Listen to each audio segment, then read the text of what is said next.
हम ऑर्बिट में भेजते हैं, किसके, या तो मून के ऑर्बिट या एक पर्टिकुलर ऑर्बिट में उसको भेजेंगे, फिर वो ऐसे ऐसे चक्कर लगा के लगाते लगाते लगाते पहुंचेगा। मतलब इस ये पॉइंट तक हमें पहुंचाना पड़ता है उसको, लेकिन अगर वो उसके बाहर बाहर जा ही नहीं सकता वो उसके। ऐसा हो सकता है कि कोई एस्ट्रॉइड से वो टकरा जाए और वो डिस्ट्रॉय हो जाए, ऐसा हो सकता है, लेकिन चांसेस बहुत कम है। ये 76 ईयर्स में एक बार ऐसा होता है कि कोई कॉमेट या एस्ट्रॉइड बाहर निकलता है अपने इलेक्ट्रोस्टैटिक फोर्स ऑफ अट्रैक्शन से, जो कि एक बार हुआ था, जिसकी वजह से डायनासोर मरे थे, हमारे अर्थ पे आया था। और बीच बीच में भी वो अफवाहें फैल रही थी कि अरे दो, ये दुनिया खत्म होने वाली है, ये टकराने वाला है, ये होने वाला है। तो एक कॉमेट, एक्चुअली वो कॉमेट होते हैं जो बड़े बड़े पत्थर होते हैं, बहुत बड़े, अर्थ की साइज से भी बड़े पत्थर रहते हैं, या अर्थ से छोटे भी रहते हैं, अर्थ से बड़े भी रहते हैं। तो अगर वो सपोज अर्थ से टकराए तो अर्थ को आधा कर देंगे पूरा, दो टुकड़े अर्थ के, इतने इतने पावरफुल हो सकते हैं। मतलब एक गोली की रफ्तार से 1000 गुना ज़्यादा पावरफुल रहते हैं उनके, वो जब अर्थ की तरफ आएंगे तो, आए समझ में। तो इनके बीच में ये जो डॉट होते हैं, ये यहाँ पर वो पत्थर रहते हैं बीच बीच में, और बाकी ये जितने भी ऑर्बिट रहती है उसके ऊपर प्लेनेट होते हैं, आया समझ में। तो इलेक्ट्रॉन भी ऐसे ही रिवॉल्व करता है जैसे प्लेनेट रिवॉल्व करते हैं। तो अगर यहाँ पर कोई प्लेनेट है, यहाँ पर जुपिटर हो गया, या फिर यहाँ पर, यहाँ अर्थ हो गया, या जो भी है एग्जाम्पल मार्स हो गया, और उसके बीच बीच में पत्थर होते हैं जिसको बोलते हैं एस्ट्रॉयड, कॉमेट। लेकिन जब ये electrostatic force of attraction weak होता है, 76 ईयर्स में एक बार होता है, तो हो सकता है कि ये पत्थर या तो इस प्लेनेट से टकरा जाए या इस प्लेनेट से टकरा जाए, ऐसा हो सकता है, आया समझ में। तो ऐसा एक बार हुआ है, वो चांसेस मैंने बताया कि वो डायनासोर ऐसे ही मरे थे, क्योंकि एक एक कॉमेट आया था हमारे अर्थ पे, तो सीधा उसने अर्थ को आग का गोला बना दिया सीधा। इतना पावरफुल वो था कि ऑलमोस्ट यूँ समझ लो कि अर्थ को वोल्केनो में कन्वर्ट कर दिया था उसने।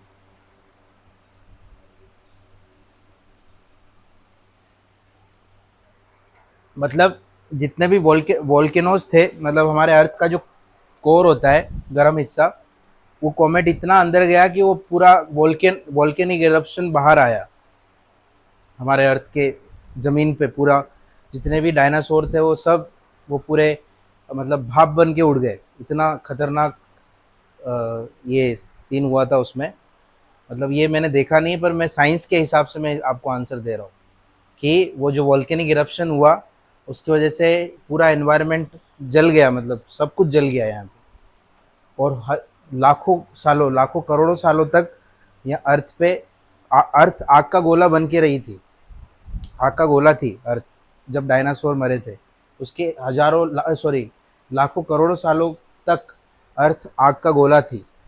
उसके बाद धीरे धीरे वेदर चेंज हुआ, फिर धीरे धीरे कंडेंजेशन हुआ, बारिश हुई, फिर धीरे धीरे ओशियन बने, ओशियन के अंदर फिर ये कुछ न्यूक्लिक एसिड वगैरह, ऐसे ही जो कार्बोहाइड्रेट, न्यूक्लिक एसिड, ये सब आपस में कंबाइन हुए, फिर एक छोटा जीव बना, फिर धीरे धीरे धीरे इवोल्यूशन हुआ, फिर हम बने, ऐसे हुआ। तो ये सब, ये साइंस है। तो इस तरीके से ही वर्क होता है कि जो रॉकेट होता है वो यहाँ पे वर्क, मान लो यहाँ पे मून है फॉर एग्जांपल, यहाँ पे, तो हम यहाँ डायरेक्ट यहाँ नहीं पहुँचा सकते, बहुत ज़्यादा डिस्टेंस होता है, और इतना फ्यूल लगेगा कि बिलियंस ऑफ डॉलर का आपको इन्वेस्टमेंट करना पड़ेगा। तो जो इसरो है, इसरो यहाँ पे भेजती है, नासा डायरेक्ट भेजती है। ये डिफरेंस है इसरो और नासा में, पैसे ज़्यादा है, बजट ज़्यादा है। तो अभी जैसे हमारा, हमने अगर चंद्रयान 3 प्रोजेक्ट किया, तो हमको लगा कम से कम 1 डेढ़ महीना 2 महीना। पता है आपको कब उसको लॉन्च किया था और कब वो पहुंचा? वो सिर्फ वो डिपेंड इस पे करते हैं कि ये कितने टाइम में पहुंचेगा, ऐसे रिवॉल्व कर करके। तो एक रिवॉल्यूशन हो सकता है कि 3 से 4 दिन में हो, रिवॉल्व करके यहाँ तक पहुंचने में 3 4 दिन लग जाए। पर नासा वालों का वैसा नहीं है, वो फिक्स कैलकुलेशन करते हैं कि यहाँ पर पहुँचाना है, उतना फ्यूल वो उसमें डालते हैं, और फिर उसके बाद डायरेक्ट वहाँ पे भेजते हैं। अब हमको 3 महीने लगेंगे, वो 4 दिन में करेंगे उसको, ऐसा सीन। तो ये साइंस होती है एक रॉकेट को लॉन्च करने के लिए। डायरेक्ट भी होता है, लेकिन उसके लिए जैसे अभी $1 बिलियन लग रहा है तो उधर लगेगा $10 बिलियन। डिफरेंस है बहुत ज़्यादा। मतलब हमारा बजट होगा कितना, 200 300 400 करोड़ के आसपास या ऐसे समथिंग, और उनका बजट होता है 10,000 करोड़। तो डिफरेंस तो है ना फिर उसमें, 10,000 20,000 करोड़ समथिंग एक रॉकेट को लॉन्च करने के लिए। आया समझ में? तो ये इसी तरीके से वर्क करता है जैसे इलेक्ट्रॉन्स वर्क करते हैं। Okay, next. ये तो हो गया अपना क्या, रदरफोर्ड गोल्डफेल एक्सपेरिमेंट। नेक्स्ट क्या था, कैथोड रे डिस्चार्ज ट्यूब। बताओ क्या बताया था मैंने? एक डिस्कवरी ऑफ इलेक्ट्रॉन था जिसमें हमने कैथोड रे डिस्चार्ज ट्यूब के बारे में पढ़ा था, पता है आपको?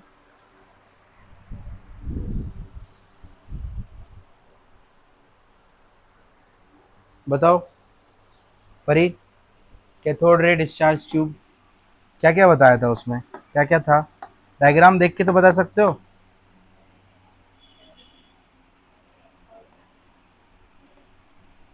ओ सॉरी।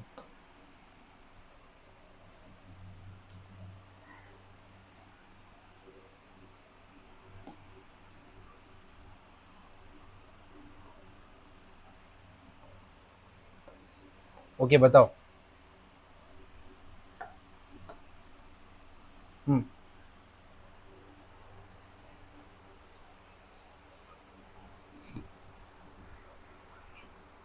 कुछ तो बताओ। हमने एक बैटरी सोर्स लिया, मैंने लास्ट टाइम भी बताया था आपको। एक कैथोड लिया, कैथोड रे डिस्चार्ज ट्यूब में। अगर ये समझ में आ गया तो पैराग्राफ भी समझ में आ जाएगा। पहले cathode is negatively charge, yes yes yes. Cathode negatively charge है यहाँ पर। ओके, कैथोड क्या है, नेगेटिव चार्ज है, और एनोड है पॉजिटिव चार्ज। ओके, अब होता क्या है कि ये कैथोड, सबसे पहले हम तो सेटअप समझ लेते हैं कि कैथोड रहता है, एनोड रहता है, बैटरी रहता है, और ये जो कैथोड और एनोड है उसको हम वैक्यूम में रखते हैं। किस में रखते हैं? वैक्यूम। तो वैक्यूम यहाँ से जनरेट किया जाएगा, कंप्रेसर है ये। इससे क्या करेंगे, सारी हवा बाहर खींच लेंगे, जो अंदर की हवा है जितना भी, वो सब बाहर निकाल देंगे। तो अंदर हवा नहीं होगी, अंदर क्या रहेगा, वैक्यूम। जहाँ एयर नहीं होती है वहाँ क्या होता है, वैक्यूम रहता है। तो वैक्यूम क्रिएट करेंगे। अब क्यों क्रिएट करेंगे वैक्यूम? ताकि यहाँ पर जो मैग्नेटिक फील्ड है और इलेक्ट्रिक फील्ड है उसको पूरी तरीके से मिनिमाइज किया जा सके, मतलब इलेक्ट्रिक और मैग्नेटिक फील्ड का कोई असर नहीं होगा अंदर की तरफ। जहाँ वैक्यूम होता है वहाँ इलेक्ट्रिक और मैग्नेटिक फील्ड वर्क नहीं करती है। एक एग्जांपल बताता हूँ, जब हम चांद पे जाते हैं, मून पे जाते हैं, या फिर कहीं कहीं भी स्पेस में जाएंगे, तो स्पेस में हम उल्टे लटक जाते हैं, ऐसे उड़ते हैं हम, ऐसा फ्लोट करते हैं। पानी भी फ्लोट करेगा, सब कुछ फ्लोट करेगा। खाना खाने के लिए जाओगे तो खाना भी ऊपर उड़ेगा, ऐसा उसको लेने के लिए भागोगे आप, मतलब खाना नहीं खा सकते आप वहाँ, ना पानी पी सकते हो। उसके लिए अगर अगर जेल होती है, एक थिकनर रहता है जेल, जेल खानी पड़ती है हमें। पानी में, पानी भी जेल के फॉर्म में पीना पड़ता है। मतलब ये इसके अंदर वो एक अगर अगर जेल मिलता है मार्केट में, अगर अगर जेल, अगर अगर जेल मिलता है स्टेशनरी, इस पे मिल जाएगा किराना शॉप पे। अगर अगर जेल इसमें डालोगे तो ये थिक हो जाएगा पूरा, फिर आप इसको खा सकते हो। पानी को खा सकते हो, पी नहीं सकते, खा भी सकते हो। आया समझ में? तो पानी को खाना पड़ता है वहाँ, पी नहीं सकते। पीने जाओगे तो पानी सब ऊपर। आया समझ में? तो बेसिकली वैक्यूम में होता क्या है, यहाँ पर एयर नहीं होती है। तो जब कैथोड कैथोड से कुछ रेज निकलेगी यहाँ से, उसको बोलेंगे हम कैथोड रेज। ये देखो लिखा हुआ है, क्या लिखा है, cathode rays arise from the cathode. Cathode से निकलेगी।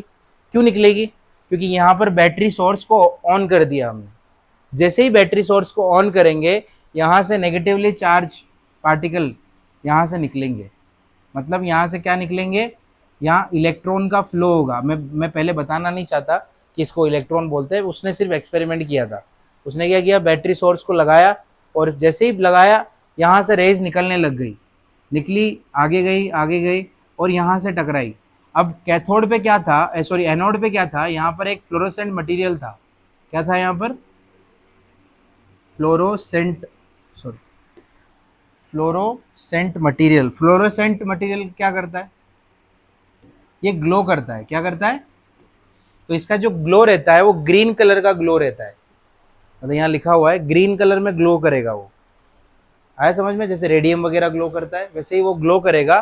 तो ये जो रेज है यहाँ पर जब आके टकराएगी तो ये ग्लो करना शुरू हो जाएगा। जैसे ही ग्लो करेगा तो हमें पता चलेगा ना कुछ तो टकरा रहा है यहाँ पर। तो इसका मतलब यहाँ पर कुछ ऐसी रेज है जो कि नेगेटिवली चार्ज रेज है, जो कहाँ पर आ रही है, एनोड के ऊपर आ रही है, तो उसको हमने नाम दिया इलेक्ट्रॉन। कैथोड रेज को हमने क्या नाम दिया? इलेक्ट्रॉन। क्यों नाम दिया इलेक्ट्रॉन? बिकॉज ये कैथोड रेज का चार्ज क्या था? नेगेटिव, इसीलिए हमने इसको क्या नाम दिया? इलेक्ट्रॉन। तो इस तरीके से इलेक्ट्रॉन की डिस्कवरी हुई। हमने पता लगाया कि एक्चुअल में इलेक्ट्रॉन होता है, और वो इस तरीके से हम उसका पता लगा सकते हैं। आया समझ में?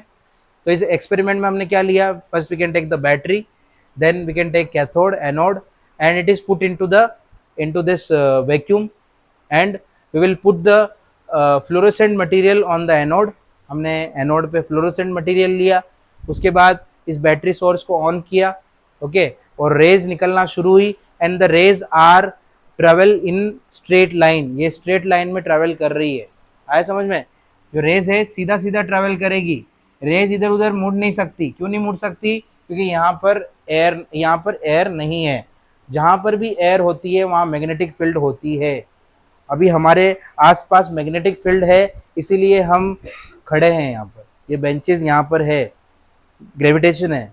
अगर मैग्नेटिक फील्ड नहीं होगी तो ग्रेविटेशन भी नहीं होगा। ये भी मैं बता देता हूँ, जहाँ मैग्नेटिक फील्ड है वहाँ पे ग्रेविटेशन है। आया समझ में? और हमारी अर्थ भी मैग्नेटिक फील्ड की वजह से ही ये जो सन रेज है या जो ये रोटेशन है वो पूरा कर पाता है, वो मैग्नेटिक फील्ड की वजह से ऐसा होता है। मैग्नेटिक फील्ड खत्म एयर का, इसका, अर्थ का, तो वो डायरेक्ट वो बाहर आ जाएगी इससे। वो मैग्नेटिक फील्ड की वजह से उसको पकड़ के रखती है, वो मैग्नेट है वो एक तरीके की। तो मैग्नेट किससे क्रिएट हो रही है? मैग्नेटिक फील्ड हमारे कोर से, जो हमारे अर्थ के अंदर जो कोर है, जो आग का गोला है अंदर सन के जैसा, उससे क्रिएट हो रहा है। और वही आग का गोला कुछ कुछ जगहों पे निकलता है वोल्केनिक इरप्शन के फॉर्म में। आया समझ में? तो यही मैग्नेटिक फील्ड अगर यहाँ होगी तो क्या होगा? ये रेस को इधर खींचेगी। किधर खींचेगी? बाहर की तरफ। हमें वो चाहिए क्या कि वो बाहर खींचे? नहीं, क्योंकि हमको स्ट्रेट लाइन रेस को लेके आना है ना। इसीलिए हमने इस सेटअप को किसमें किया? वैक्यूम के अंदर। क्योंकि हमें ये रेस जो थी उनको स्ट्रेट लाइन में मूव करवाना था। क्यों मूव करवाना था? ताकि वो यहाँ आके टकराए और हमें पता चले कि यहाँ पर कुछ ग्लो होगा। यहाँ पर टकराएगी तभी तो ग्लो होगा। और अगर सपोज यहाँ पर एयर होती तो क्या होता? सारी रेस किधर चली जाती? तो यहाँ टकराती क्या? यहाँ वो टकराती नहीं, यहाँ पर स्ट्राइक नहीं होती। स्ट्राइक नहीं होती तो पता चलता आपको इलेक्ट्रॉन आ रहा है? नहीं। तो इलेक्ट्रॉन का पता लगाने के लिए हमने क्या किया? इस सेटअप को किसमें किया? वैक्यूम में। आया समझ में? तो इसको बोलते हैं कैथोड रे डिस्चार्ज ट्यूब। इसका मतलब समझते हो आप? कैथोड रे डिस्चार्ज ट्यूब का मतलब क्या है? कैथोड रेज मतलब इलेक्ट्रॉन, डिस्चार्ज मतलब एयर को पूरी तरीके से बाहर निकाल दिया, मतलब डिस्चार्ज कर दिया। उसमें कोई चार्ज नहीं होगा, कोई मैग्नेटिक फील्ड नहीं होगी, इसीलिए इसको नाम दिया गया कैथोड रे डिस्चार्ज ट्यूब। ठीक है, ओके। अभी किसी को डाउट है क्या? इस एक्सपेरिमेंट को पढ़ लो एक बार, जो मैंने बोला है वही लिखा हुआ है, देखो जरा।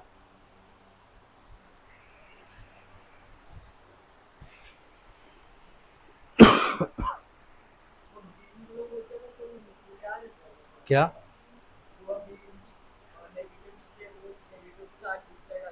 हाँ, वो ग्रीन ग्लो फ्लोरोसेंट एक मटेरियल होता है, तो उससे जब टकराएगी ना ये रेस तो वो ग्लो करेगा। जैसे अभी ये रेस क्या है? इलेक्ट्रॉन। तो इलेक्ट्रॉन जब फ्लो करता है तो इलेक्ट्रिसिटी जनरेट करता है। तो जैसे इलेक्ट्रिसिटी जनरेट होगी तो ये ग्लो करने लगेगा, बल्ब के जैसा। बल्ब के अंदर भी होता है ये, जो ग्राउंड की लाइट्स होती है ना, उसके अंदर ये फ्लोरोसेंट मटेरियल होता है। ग्राउंड की लाइट आपने देखी है, बंद होने के बाद भी कुछ टाइम तक जलती रहती है, पता है आपने? वो लाइट देखी, ग्राउंड की लाइट, येलो कलर की लाइट देखी है क्या? ग्राउंड में लगती है वो, नॉर्मल पब्लिक ग्राउंड में।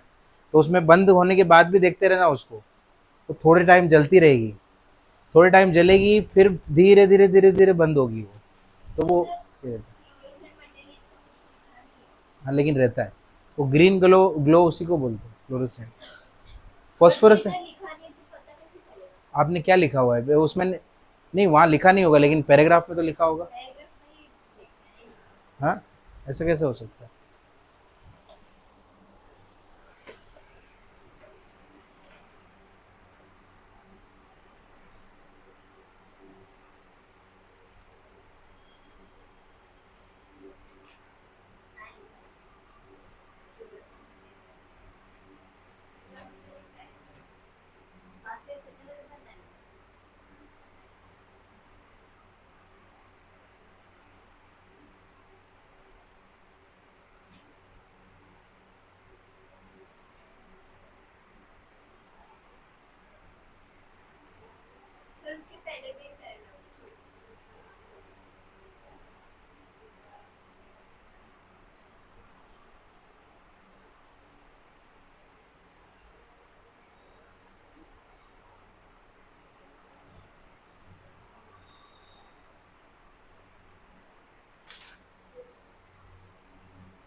इसमें तो डायग्राम भी बराबर नहीं दिया है, वो इतना सा शॉर्टकट में लिखा है, तो समझ में कैसे आएगा स्टूडेंट को?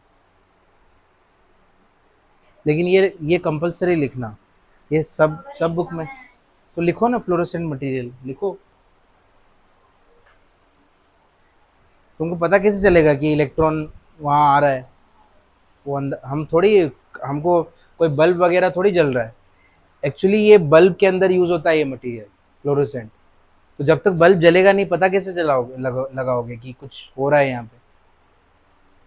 आपको मतलब ऐसा अंतरात्मा में तो नहीं आएगा ना कि हाँ इलेक्ट्रॉन आ रहे हैं। आपको कुछ दिखेगा तभी तो आप पता लगा पाओगे। तो यहाँ ये ग्लो करेगा तभी तो पता चलेगा कि यहाँ पे कुछ आ रहा है। तो वहाँ कुछ लिखा ही नहीं है उसमें, थोड़ा ऐड कर देना कि फ्लोरोसेंट मटेरियल ग्लो करेगा। ठीक है, हाँ ग्रीन ग्लो वही। हाँ, जैसे रेडियम ग्लो करता है लाइट के आने के बाद, वैसे ही ग्रीन ग्लो ग्लो करता है ये फ्लोरोसेंट मटेरियल। एक ही लिखना है, वो एक ही है। ये देखो, ये पूरा एक ही कलर का है क्या पूरा अंदर? नहीं है ना, उसमें एक ही कलर दिया हुआ है, उसमें कोई कलर ही नहीं है। राइट साइड में कलर नहीं है। आप भले गूगल पे सर्च कर लो, सब जगह आपको वो ग्रीन ग्लो तो दिखेगा। चेक कर लो एक बार। देखो इसमें बहुत सारे डायग्राम है। ये देखो यहाँ पे देखो क्या लिखा हुआ है, phosphorescent material. Fluorescent and phosphorescent both are same. Phosphorescent and fluorescent ये तो लिखा हुआ है। ये देखो ग्रीन कलर की एक लाइन लिखी हुई है यहाँ पे। ओके, फिर इसमें देखो, ये देखो यहाँ पे सब में देखो फॉस्फोरस स्क्रीन, फिर उसके बाद ये देखो फ्लोरोसेंट स्क्रीन लिखा हुआ है सब जगह। तो हर जगह पे यहाँ पे ये देखो फ्लोरोसेंट स्क्रीन, सारे डायग्राम में वो लिखा हुआ है। आप नीचे भी देख लो, बिना उसके पता ही नहीं लगेगा कैसे। यहाँ पे भी लिखा हुआ है फ्लोरोसेंट स्क्रीन, यहाँ पे भी लिखा हुआ है। ये देखो टीवी में,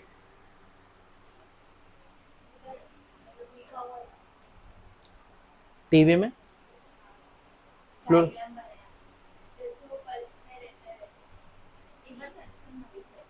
टीवी में कौन सी टीवी?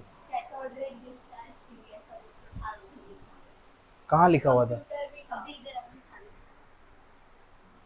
हाँ रहता है ना, क्योंकि पूरा सेटअप ही उस तरीके से ही होता है टीवी वगैरह का। ये ना, ओके टीवी, हाँ टीवी के अंदर रहता है ना। ये देखो नहीं, ये वाला दिखा आपको? ये देखो, ये दिखा क्या? ये ये इसका डायग्राम और कैथोड रे डिस्चार्ज ट्यूब का डायग्राम देखो, नहीं दिख रहा क्या? और फिर इसी से स्क्रीन दिखती है आपको। मतलब जो आपको ग्रीन कलर की स्क्रीन दिखती थी पहले, पता है अभी तो एलईडी आ गई। पहले वो ग्रीन कलर का दिखता था, पहले जैसे ही टीवी बंद होती थी ग्रीन दिखता है कि नहीं। तो ये यहाँ से वो रेज छोड़ते हैं बैटरी से, वो यहाँ से कैथोड रेज आएगी, वो कैथोड रेज यहाँ पे फ्लोरोसेंट मटेरियल पे टकराएगी, फिर वो टीवी चलती थी। ये देखो, ये इसमें भी वो सेम डायग्राम है, देखो इंटरेस्टिंग है कि नहीं। तो वो फ्लोरोसेंट मटेरियल जब ग्लो करता था तो सारे पिक्चर हमें दिखते थे ऐसा। अब आप बोलोगे हम जो पढ़ते हैं उसका कुछ मीनिंग है क्या, ये ऐसे क्यों पढ़ रहे हैं? ये सब में है। जब आप इंजीनियरिंग करोगे या फ्यूचर में कुछ नया कुछ प्रोजेक्ट बनाओगे तो उसके लिए आपको ये सब नॉलेज की ज़रूरत पड़ेगी। आया समझ में? अभी ये तो बंद हो गए, पर अभी जैसे हाई डेफिनेशन कैमराज वगैरह उसमें यूज़ होता है इन सब टेक्निक का। तो अगर कोई कैमरा बनाएंगे कुछ बनाएंगे तो उसमें भी यूज़ होता है। फिर कैमरा के अंदर बैटरी लगती है, बैटरी फिर उसके बाद वो कैप्चर करोगे तो वो इमेज वहाँ पे क्रिएट होगी, वहाँ पे भी लगता है। तो ये डायग्राम नहीं है सिर्फ, ये एक्चुअली जितने भी जो गैजेट आप यूज़ करते हो आपके रियल लाइफ में, वो इन्हीं एक्सपेरिमेंट के थ्रू वो गैजेट बनते हैं। और चाइना यही कर रहा है। वो सिर्फ पढ़ाता नहीं है, वो बनवाता भी है स्टूडेंट से।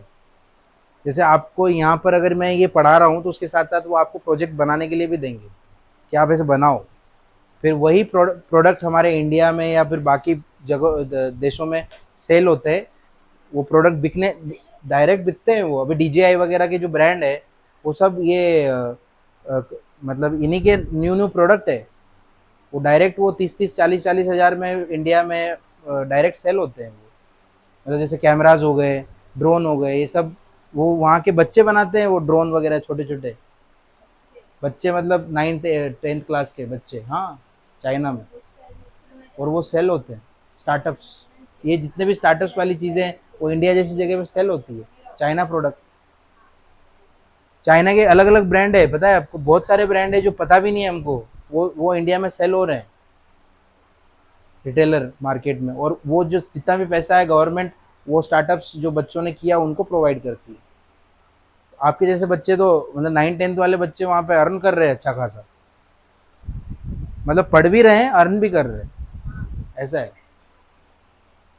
बस हमारे इंडिया में ही प्रॉब्लम है। और ये सब चीज़ें एक्चुअली आपको रियल लाइफ में भी दिखानी चाहिए, ऐसा होता है वैसा होता है, ये ऐसे बनाते हैं सब कुछ। लेकिन उसके लिए टीचर्स को ट्रेन होना पड़ेगा, उसके लिए स्टूडेंट्स को ट्रेन करना पड़ेगा, टीचर्स को भी ट्रेन होना पड़ेगा, क्योंकि ये सब चीज़ें टीचर्स के लिए भी नहीं है ऐसे देखा जाए तो। वो बहुत सी चीज़ें हैं जिसमें हमारा इंडिया बहुत ज़्यादा पीछे है अभी। वहाँ के टीचर इतने ट्रेंड है कि आपको इमिडिएटली वो बना के वो सब प्रॉपर तरीके से बताएंगे कि ये वो वाला पार्ट है, ये ऐसे जॉइन होता है, ये ऐसे वर्क करता है। तो फिर एक एक बच्चा अगर उसको देखेगा तो वो अपना अपना खुद का एक प्रोडक्ट बनाएगा। और हमारे इंडिया के लिए वो एडवांस चीज़ है।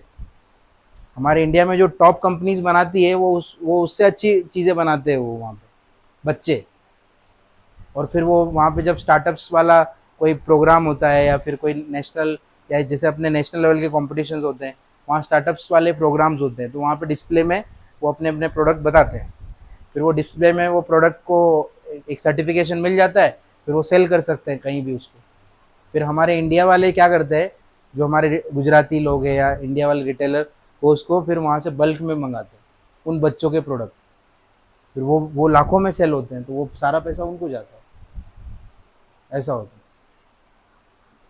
पर हम क्या कर रहे हैं, प्रोजेक्ट फाइल, प्रोजेक्ट बना रहे हैं, वो प्रोजेक्ट फिर रद्दी में जा रहा है। फिर रद्दी में जाता है हमारे प्रोजेक्ट सारे। फिर वो रद्दी वाला भी उसको 1000-2000 में खरीद के चले जाता है बस। और हम क्या, 1000-2000 मतलब पूरा जब कम से कम 100-200 किलो माल जाएगा तो उसमें वो कुछ पैसा देगा, ऐसा सीन है। और उसके लिए हम साल भर मेहनत करते हैं। तो हमारी जो पढ़ाई हो रही है वो एक तरीके रद्दी जैसी जैसी है पढ़ाई, सच बात बोलूँ तो। ये इसको है ना, इसको रियल लाइफ में लाना चाहिए गवर्नमेंट। और ऐसे इन्हीं चीज़ों को स्टार्टअप्स में कन्वर्ट करना चाहिए। नए नए एडवांसमेंट अभी